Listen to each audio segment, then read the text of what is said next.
bagaimana kalau ayah tidak mau tahu urusan mendidik anak, semua diserahkan ke ibu karena sibuk bekerja, jadi seakan-akan berlepas tangan dari ikut mendidik anak, Ustaz. Pulang-pulang taunya cuman perintah dan marah-marah gitu, Ustaz. Iya. Ya, ini nanya apa curhat ini sudah? Apa yang harus dilakukan seorang istri kalau suaminya ternyata belum sadar tentang kewajiban mendidik anak? Ini anak siapa ini, Pak? Kalau anak berdua ya tanggung jawabnya berdua. Apa itu anak lahir dari batu? Kan enggak, Pak. Anak berdua ya tanggung jawab berdua. Makanya para ayah nih, mumpung ada curhat ibu-ibu, ini curhat nasional, Pak. Saya udah hafal loh. Di kota manapun ini selalu ada pertanyaan ini, betulan. Di kota manapun, maka mumpung saya kumpulkan para ayah, siapa tahu yang nanya istri Anda ini. Atau siapapun lah, siapapun. Bahkan yang tidak bertanya, karena saya tahu ibu ini mewakili banyak ibu-ibu yang lain. Betul Ibu ya? Ibu-ibu senang banget itu. Begini Bapak Ibu para ayah.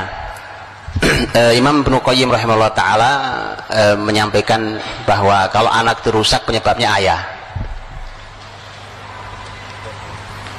Penyebabnya ayah. Karena tadi Bapak Ibu, ayah itu punya qawamah, kepemimpinan. Dan pemimpin itu kalau ngerusak, daya rusaknya luar biasa, betul gak? Pemimpin nih, kalau dia membuat kerusakan, itu kerusakannya massal dibandingkan yang berbuat rusak cuma orang kampung. Bisa ya? Karena kepemimpinan di rumah itu ada di suami. Kalau suami berbuat kerusakan itu ngebom massal, Pak. Walaupun cuma sesaat dia melakukannya, tanpa dia sadari tadi. Dan perlu dipahami Bapak Ibu, bahwa anak kita ini aset dunia akhirat kita. Aset dunia akhirat kita.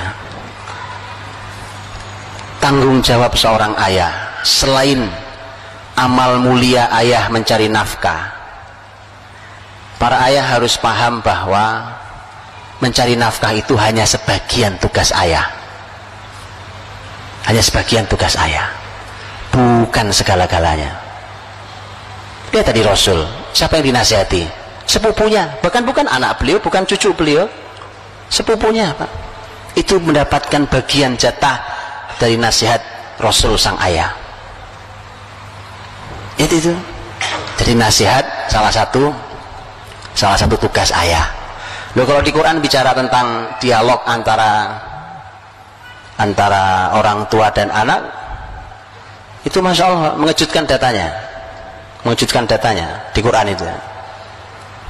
Karena di tesis S2 tentang di Ummul Qura tentang hiwar al-aba ma'al abna fil Qur'anil Karim wa tatbiqatuhu tarbawiyah, dialog antara dialog antara orang tua dan anak dan aplikasi tarbawinya.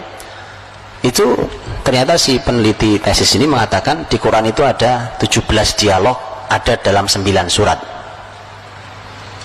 Dan ketika didata, ternyata dialog ayah pada anak itu 14 sendiri. Dari 17 itu 14 dialog ayah.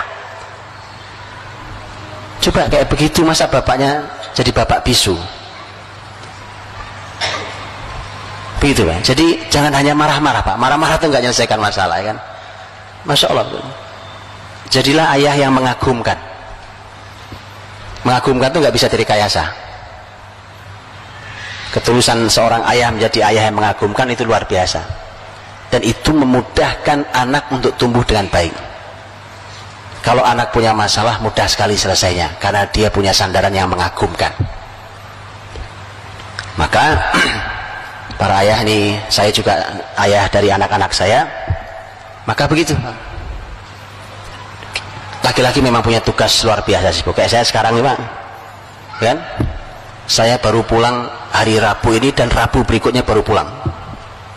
Ya biasa saja, ya kan? Tapi tadi ayah punya peran yang tidak boleh dilepaskan, bahkan di negeri jauh sekalipun. Dan itu Quran memberikan contoh itu.